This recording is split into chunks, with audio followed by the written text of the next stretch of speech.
Okay, if anyone is struggling with this step of building the IKEA Knapper mirror, where you have to just basically put on these leg things and then it says screw in these screws. Yeah, I looked online and I couldn't find any help with this. There was a video of one guy just building it and basically just said push as hard as you can while screwing and it'll go in. What I discovered was, yeah, if you just try and screw straight down, you're gonna kind of hit a lot of resistance halfway through, which is the problem most people had. And the reason this happens is because you see where the metal is folded here. I mean, it's probably not going to show up in the video, but the screw basically hits that folded bit of metal. So you basically just need to go in at an angle and you should be quite good.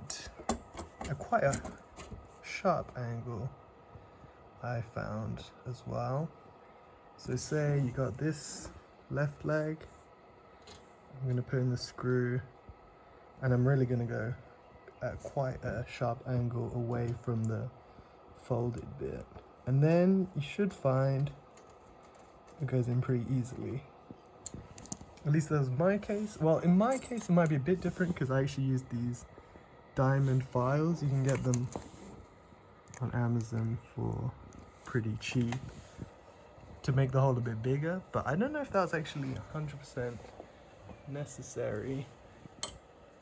But yeah, it'll just be the same thing. On this side, just want to go away from this fold, and then should actually go in quite easily.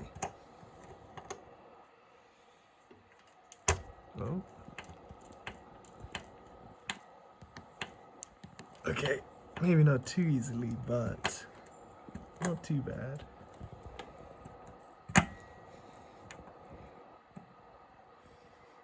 But I think I did file that one less, so yeah, expect maybe a decent amount of resistance, but yeah, there you go.